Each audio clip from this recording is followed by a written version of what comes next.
অথচ আল্লাহ পাক রব্বুল আলামিন নিজে বলেন যার নামাজ ঠিক, প্রত্যেক ইবাদতের মধ্যে অর্ধেক তার ইবাদত ঠিক হয়ে যাবে যার নামাজ ঠিক আছে। সাহাবায়ে কেরাম প্রশ্ন করছে, একজন মানুষ 5 ওয়াক্ত নামাজ পড়ে আবার চুরি করে, তাহলে তার ইবাদত ঠিক হলো কিভাবে? আল্লাহ নবী বলে চুরি করে নামাজ পড়ে, কিন্তু একদিন তার ভিতরে একটা বুঝ আসবে যে আমি যে নামাজ পড়ি আবার চুরি করি, এটা কিরকম নামাজ হবে।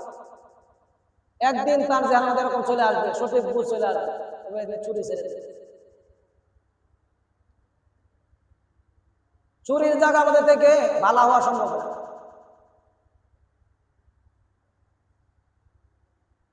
আমি যে নিয়োগ করে বলছি, কি নিয়োগ করছি, যে যখন বয়সটা আরো কিছু বার হবে তখন নামাজ শুরু করবে। এখনো দাঁড়িয়ে উঠে নাই, কেন নামাজ যাবে? যারা দাঁড়িয়ে পাইকে গেছে তারা নামাজ পড়বে।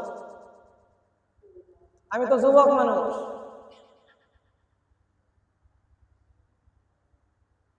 এটা শয়তানের দোকান, এটা সবচেয়ে বড় শয়তানের দোকান হলো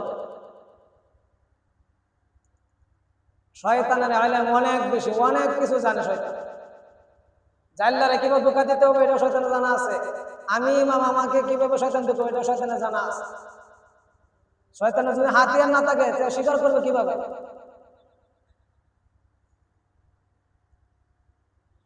যে ড্রাইভার, তাকে কিভাবে ধোঁকা দিতে হবে শয়তান এটাও জানা আছে।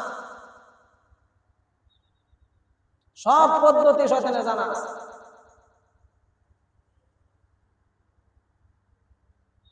এই জন্য তো আল্লাহ তাআলা ইন্নাহু লাকুম আদুউম মুবিন, প্রকাশ্য শত্রু, কিন্তু শত্রু আমরা চিনি না। দুইজনের মাঝে ঝগড়া লাগাই দিয়েছে, দুইজন খুব মারামারি করছে। লাস্টে যখন রাগ থেমে গেছে তখন বলে, বন্ধু তুমি আমার মাল লাগা।